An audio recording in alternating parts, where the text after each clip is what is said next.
Good morning and a warm welcome to all. My name is Kim Hui Neo, Managing Director at the World Economic Forum, and I head up the Center for Nature and Climate.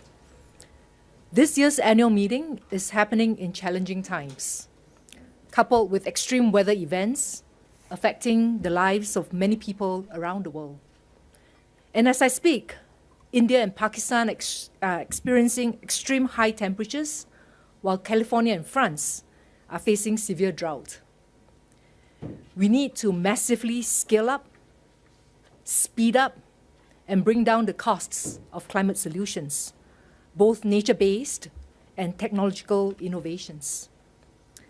The International Energy Agency has estimated that around half of the emissions reductions needed will come from technologies that have not yet reached maturity.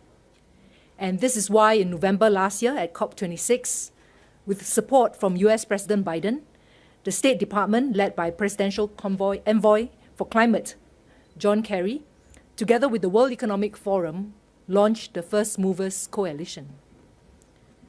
The coalition seeks to create a marketplace for technologies and solutions that can accelerate the energy transition. Companies who join the coalition commit to buy materials, transportation services, and fuels that are critical for emissions reductions, consistent with science-based targets for net zero. We focus on the sectors where transition is especially difficult, such as steel, cement, aviation, shipping, and together this accounts for 30% of global emissions. And today, I'm very pleased to be here because we are excited to announce an expansion of the coalition in 3 areas. 1, increase in number of companies making purchasing commitments. 2, expansion of government partners to the effort. And 3, an increase in the number of sectors that will be covered by these purchasing commitments. I will now invite each of the panelists to speak, and I'll ask them to kindly keep their comments to within 3 minutes so that we can leave some time for questions. Secretary Kerry, if I may start with you first. You have been personally involved in championing this coalition, and I want to thank you for your leadership in this. Why is this so important?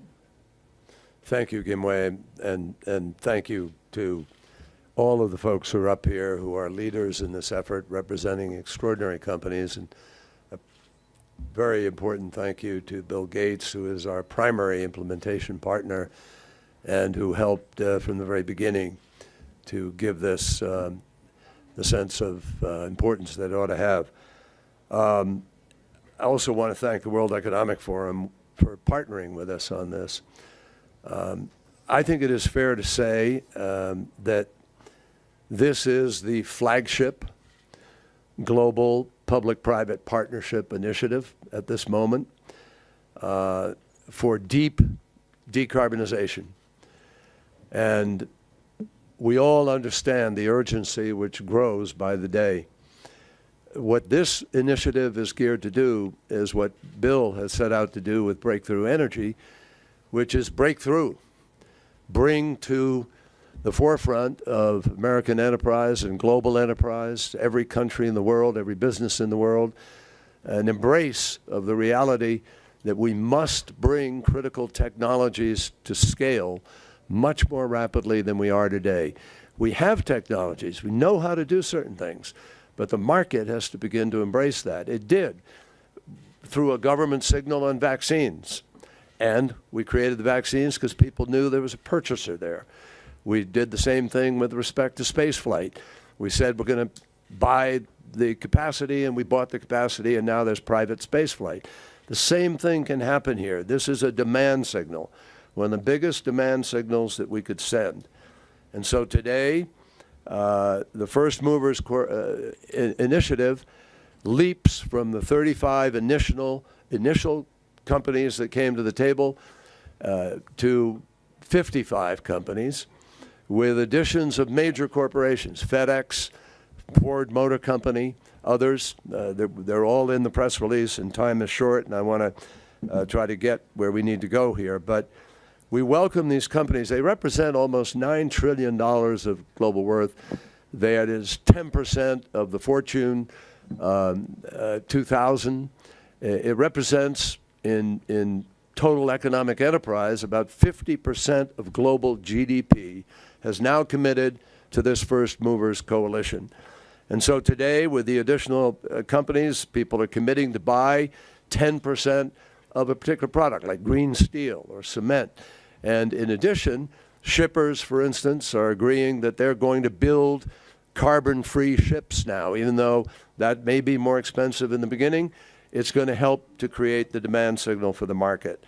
We're also expanding beyond the initial 4 sections that we defined initially, embracing now carbon dioxide removal and new technologies. Microsoft and Google, along with Salesforce, have made a $500 million commitment to purchase advanced carbon dioxide removal technologies by 2030. And we're talking about durable and scalable removal processes that could have a span of storage for about 1,000 years or so or more. And we're also launching in aluminum. And what this initiative has done is targeted the toughest sectors of economies, which people said were most difficult to decarbonize, like shipping, aviation, cement, aluminum. And now with direct carbon removal, we're also adding aluminum to the list of those categories where special initiatives are going to be taken. And under the commitment, companies are going to commit to purchase 10% of their aluminum by 2030 from plants that are cleaner than any plants that we have in existence today. And the First Mover Coalition is mobilizing enormous purchasing power now to induce investment in brand new technologies that could come to market. Third, we have brought on new government partners, and this is important. Sweden, India, Japan, Norway, Italy, the UK, Singapore, Denmark, because countries can begin to implement policies that augment each of the sectors that we just talked about and can accelerate the development of those technologies. There are all kinds of things: tax policy, public policy, incentives, various budget, concessionary funding. All of those things will excite the private sector to be able to embrace the goals here. So we're excited about it. In just 6 months' time since we launched, companies are now making real purchases. An example, one partner, DHL, has purchased 12 electric airplanes to enter service by 2025. Dalmia Cement is launching a pilot electric truck project in India. And Fortescue and Maersk are buying zero-carbon ships. That's the example that we need to set, and everyone up here is committed to do that. Thank you. Thank you, Secretary Kerry. And next, Bill, can you tell us why you decided to team up with the First Movers Coalition? Well, solving climate change is harder than any problem mankind has ever solved. It's the entire physical economy. A great reminder of that is the latest Václav Smil book called How the World Really Works, with an emphasis on really, that goes through the scale of things that need to change. You know, back in 2015, there wasn't a lot happening. We got the Paris Accords, but the R&D budgets weren't high enough. The venture funding wasn't there. The innovative ideas weren't moving fast enough, and the private sector was not engaged. And the First Movers Coalition is about engaging the private sector, particularly on the demand side. So many of the green products carry a price premium, and the way you get rid of that is you scale up the production. That happened with solar panels, it happened with wind, it happened with lithium ion. We have about a dozen additional technologies, including things like green hydrogen, that we need to reprise that. And so a combination of policies, including tax credits, private sector demand, teaming up these small companies that have great ideas with these companies that are willing to buy, you know, that is the path forward. I'd say in the last 4 years, the progress of the innovative companies that Breakthrough Energy and others have been providing funding to has been way better than I expected. And so the opportunity now to bootstrap green steel, bootstrap green cement, bootstrap green aviation, it's stronger than ever. So the FMC work, brings companies and governments into this effort. We have a specific project funding vehicle called Breakthrough Energy Catalyst that'll actually be making its first few grants this year. And even though these projects are often government-driven, making sure the right technology is picked, making sure they're done efficiently, it's worth having that private sector seat at the table to help those projects achieve those cost reductions. So today's a great milestone in a very difficult long-term project. Thank you, Bill. And Ruth, Google has been a front runner in the climate space. You have plans and strategies since 15 years ago. Can you tell us more about what are your commitments under the First Movers Coalition? Absolutely, thank you. It's terrific to be here. So sustainability has been core to everything we do. We have a lot of efforts really across the time spectrum. We're doing things with both immediate impact and also with longer term impact. First, we made a commitment by year-end 2022. This year, we would help 1 billion people take action to live more sustainably, and we're doing that with data in search and with maps. So, for example, when you go on Google Maps, you'll get the greenest route. Second, with our enterprise customers, we have this wonderful asset, Google Earth Engine. We've mapped the planet, and when you combine that with data analytics and AI, we can help companies look through their supply chain. So, for example, we're working with Unilever, which wants to make sure it can see through its supply chain to mitigate any risks around deforestation. And then third, we made a commitment within our own operations. We set a goal to be net zero by 2030 through our operations and value chain, and that also includes 24/7 carbon-free energy for all of our data centers and our offices. And in fact, we're already running 5 data centers, 90% on carbon-free energy. The critical point, and it's already been said today, no one entity can do this alone, and there's just real impact and power in public-private collaboration. We do believe it's the only way to solve the climate crisis, and we think the First Movers Coalition is absolutely critical here, it plays a key role. And we do think technology innovation is an important part of really getting the planet to net zero. So we view FMC as very exciting because it's creating this forum for companies to commit to purchase new solutions in these hard-to-abate areas, hard sectors. And in our view, that will help accelerate innovation by reducing risk for suppliers and by incentivizing commercialization. And the area that we're focused on for FMC is carbon dioxide removal. We recently announced a $200 million commitment to an unprecedented corporate consortium. It's called Frontier. And that led to $925 million in advanced market commitments to purchase carbon removal over the next 8 years. We have seen that having clarity and certainty about demand does catalyze growth in markets. We did this back in 2012. We committed that we would match 100% of our energy consumption with renewables. With that demand, that long-term demand order out there, it increased supply, and we were able to hit our commitment early by 2017. So we're very excited about this approach. We do believe it has the opportunity to catalyze real change, and are very grateful to Secretary Kerry and the Forum for really bringing us all together and getting us moving. Time is of the essence. Thank you, Ruth.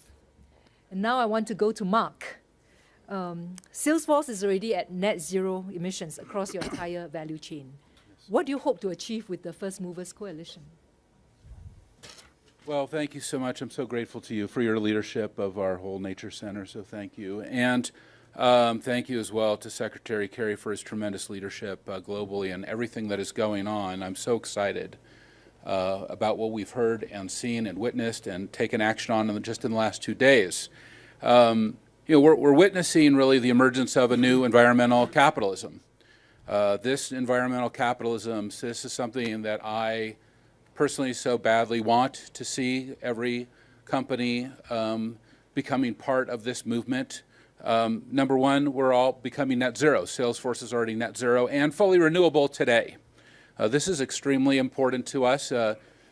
Google has been an incredible visionary and leader in this area. We're so fortunate to be able to partner with them. And I'll tell you that what that means is we all have to continue to reduce our emissions. There's no substitute for that. And then we need these new solutions. And that's why FMC is so important. FMC is so important, and why we're joining this multi-$100 million commitment is because we are very much energizing this ecopreneur revolution. This idea that there's so many exciting new technologies that you've seen created, companies that are getting funded by these next generation energy consortiums, things we could have never thought of even maybe just 3, 4, 5 years ago that we can put into action today, and that we are. I think it's also important not only to really say that we're becoming net zero today, but we must also sequester 200 gigatons of carbon right now. That is why 2 years ago we were here and we introduced 1 trillion trees. 1 trillion trees, which is now we've turned over after founding it to the World Economic Forum, has just had tremendous success, and we can see a clear trajectory to our goal of the ability to conserve and plant 1 trillion trees by 2030. Yesterday, I am so grateful to Minister Shea, who came here from Beijing and committed to not only join trillion trees, but 70 billion trees, way beyond our expectation. So important because China represents 25% of all the trees on the planet, and also so grateful as well to the United States government and President Biden, who through the Replant Act, which was part of our recent infrastructure bill, committed $8 billion to planting and conserving trees in the United States. And 65 major U.S. companies who have joined us as part of American Foresters efforts, that's 35 billion trees.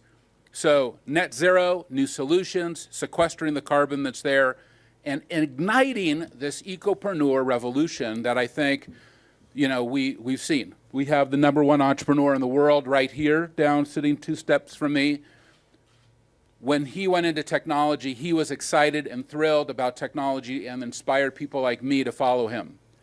Today, I think that both of us look at the environmental world and say, wow, if we were starting over today, we'd go into this environmental technology and we would be ecopreneurs, not tech entrepreneurs. We saw this uplink network that Salesforce and Deloitte created and launched here in 2020 of ecopreneurs, now has 30,000 of these ecopreneurs. That is so exciting. So thank you. I'm so grateful to you, to the WEF, and John, thank you for your global leadership. And Bill, thank you for everything that you're doing. And yes, let's all create this incredible new environmental capitalism. Thank you, Mark. Minister Mikkel, you're one of the new government partners for the coalition. Can you give us the government perspective and what are your ambitions for the coalition? Yes, thank you. Sweden is committed to be a first mover country. We want to be the first fossil-free welfare nation on the planet. We're on track to our national goals on 2030, but we have to do more to actually meet our goals on 2045, net zero emissions, and then negative emissions. Therefore, today we're proud to join the First Mover Coalition as a government partner, but also to take place in the steering committee. We're also proud of the 4 companies that was actually founding partners of the First Mover Coalition. Many of them has been mentioned as an example of how we can go about to do the transition. Today we see a green revolution in industry in Sweden. In 2020, the first global pilot plant for fossil-free steel production was launched in Luleå in northern part of Sweden. This is one of the biggest technological shifts in steel manufacturing in 1,000 years, and lay the foundation for a fossil-free steel production globally. It puts Sweden in a position as an early leader in the use of fossil-free hydrogen. Government's financial support from the Industrial Leap has played a central role in enabling investments. But we see the investments in energy, in mining, in battery production. So we see a revolution. 25,000 new jobs are creating the next 5 years in northern part of Sweden. Traditional industries transforming. Volvo already produced their first fossil-free carrier for mining industries. of the fossil-free steel. So this is a revolution going on. So Sweden is committed. We want to see more Swedish companies getting on board, but we also hope that Sweden can serve as an example, show the world that it is possible to do the transformation. Thank you, Minister. And last but not least, Brett, could you tell us more about Microsoft's plans for the first movers?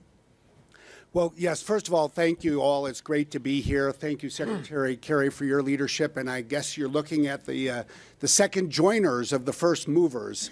And I have to admit that when I was in Glasgow, I saw the meeting of the first movers taking place, and I turned to our team and I said, why aren't we in that meeting? So thank you for giving us the opportunity. It's going to take a long group and many years to work together. It's also just fantastic to be here, with Ruth and Mark, and you see the tech sector working together, even though every day we do a lot to compete with each other, but we're really sitting on the same side of history. And I think we're sitting on the side of a table that will continue to grow. Let me just say a moment about carbon dioxide removal, CDR. Why does that matter? Well, first, if you read Bill's book or you just listen to the conversation, it's always about net zero. We have to drive a massive reduction in emissions, but there is still going to be carbon that is emitted, and it needs to be balanced with carbon that is removed so that you get to net zero. And we have a lot of work to do in both areas. At Microsoft, on the one hand, we're proud of the fact that during the last 2 years, we contracted for 2.8 million tons of carbon removal. But there's some challenges with that. First of all, when you look at the scale that will be necessary, this is like dropping 4 drips of water in the Pacific Ocean. It's almost nothing. But the other thing I have to admit is one of the great fringe benefits of working at Microsoft is you get free tuition at the Bill Gates School of Climate Science. So I would go over and visit with Bill a couple of miles away, and I would describe to him what we were doing, and he would look at me and he would say, that is not good enough. And he would basically say it for 2 reasons. One is he would say, it's not durable. We need to get carbon out of the environment, and we need to keep it out of the environment for at least 1,000 years. So if you look at the definition today of durable removal that this coalition is advancing, it is based on precisely that standard. And the second bill would say is it needs to be scalable, and it won't be scalable unless 2 other conditions are met. One is it's going to take real technology innovation, and second, perhaps most of all, we need to build a market, because that's the only way things ultimately will scale. And that's what Google and Salesforce and Microsoft today together are committing to do, to spend a substantial amount of money, $500 million by 2030, on durable removal that by definition will require the use of new technology, with large amounts, at least 1 million tons for each of us. I think we're going to easily surpass that. But really, this is about building a market and validating the market so it can take off and grow. Thank you. We are doing well on time. 5 minutes remaining. What we'll do is we'll take 2 or 3 questions from the floor, and then I'll open up to the panelists to respond. From the press, right? Yes, from the media. Yeah. From the media. Yes. Thank you very much. Could you identify yourself as well? Okay, Yeah. sure. Thank you very much. Europe correspondent from Shanghai Media Group.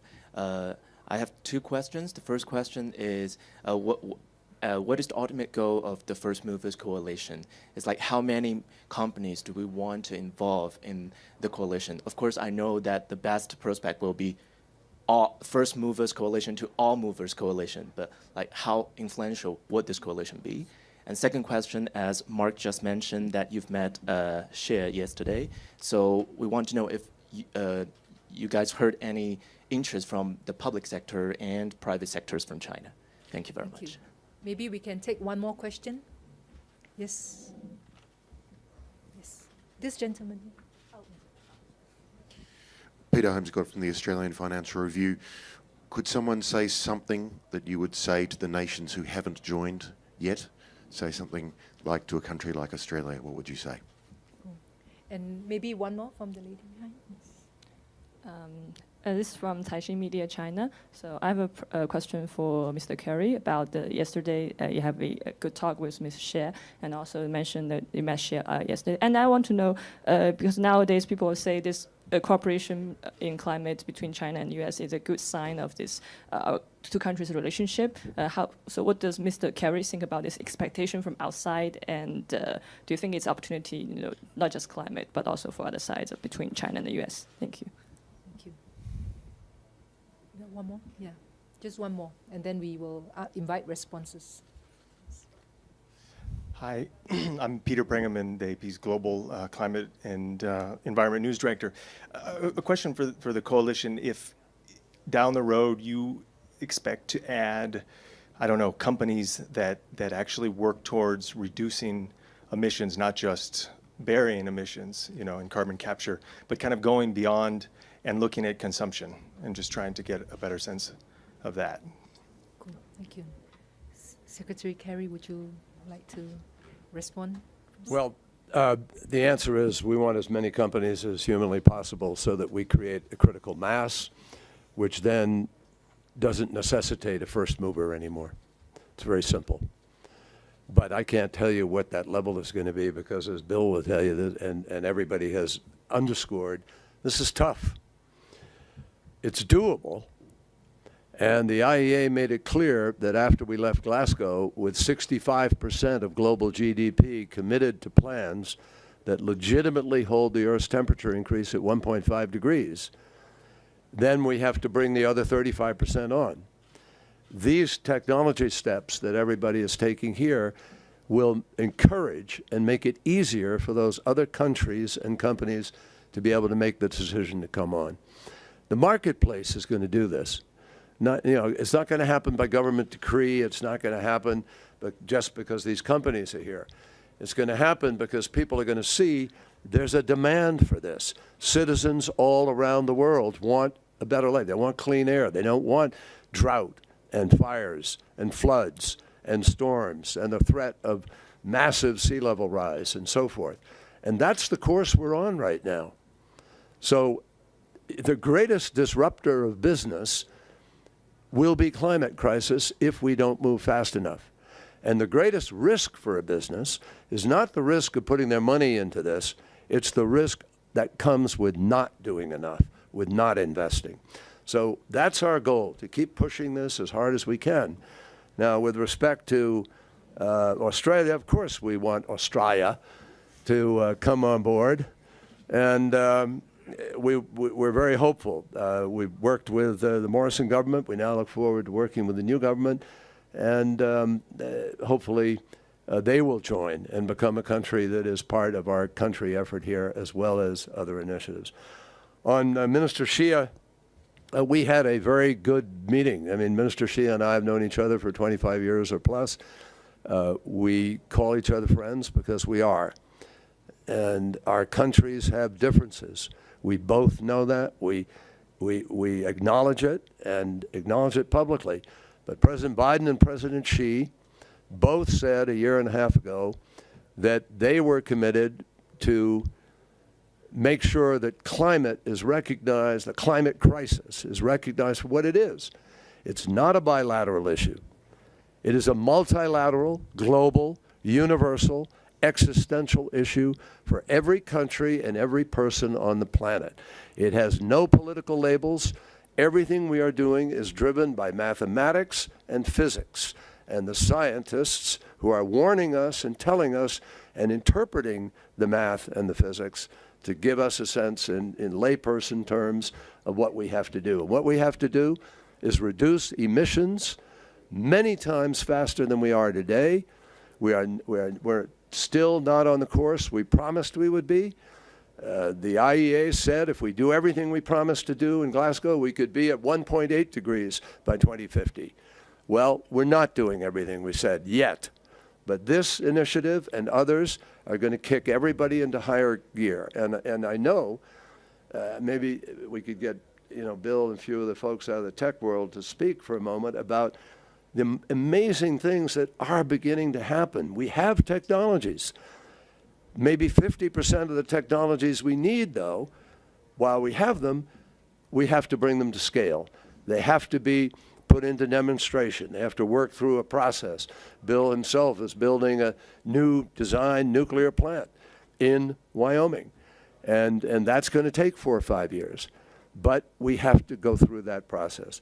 Finally, Minister Xi and I are going to meet in Berlin tomorrow, and we will continue our process of trying to find a way forward. Why is that so important? Because China represents 28% to 30% of all the emissions, and we, the United States, represent 10 to 15. So together, we bear an enormous responsibility to move faster and to be leaders in this initiative, which is why President Biden has committed the diplomacy of our nation as well as money. And we're looking for more, as you all know, from the United States Congress, and hopefully we will get there too. Thank you. I think we're at time, and thank you all for your audience. Thank you.